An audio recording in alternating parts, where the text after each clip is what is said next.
निफाड तालुक्यातील छत्रपती संभाजी महामार्गावरील भरवस येथे महानुभाव पंथाच्या द्वारकाधीश या स्थानावर 7 दिवसीय भागवत कथेला मोठ्या दिमाखात सुरुवात झाली.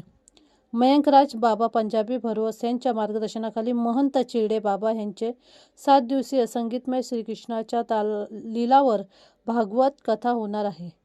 सायंकाळी साधारण 7 वाजता श्रीकृष्ण पूजा महाआरती विडा अवसर करून महंत चिरडे बाबा यांच्या रोषणाईच्या रथामधून भागवत कथेच्या व्यासपीठापर्यंत आदराने आणून नंतर ध्वज पूजा महंत तपस्वी योगी साधुजन सोबत ब्राह्मणवाडा येथील बाळासाहेब मेहेकर, लालसगाव येथील API भास्कर शिंदे आणि भाविक जनसमुदाय यांनी पूजा करून या कार्यक्रमाच्या भव्य मंडपस्थानाच्या मान्यवर व महंत यांच्या हस्ते फीत कापून श्रीकृष्ण भागवत कथेला सुरुवात झाली.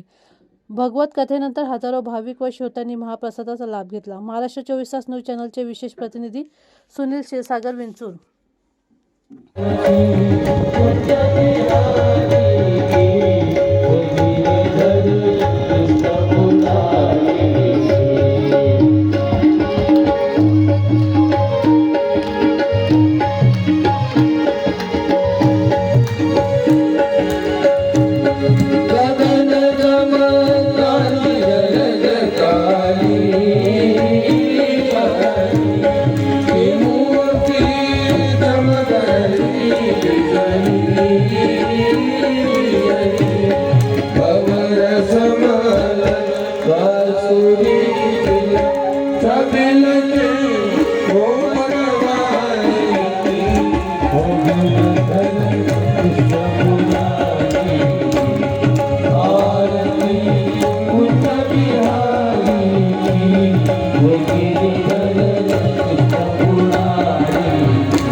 Krishna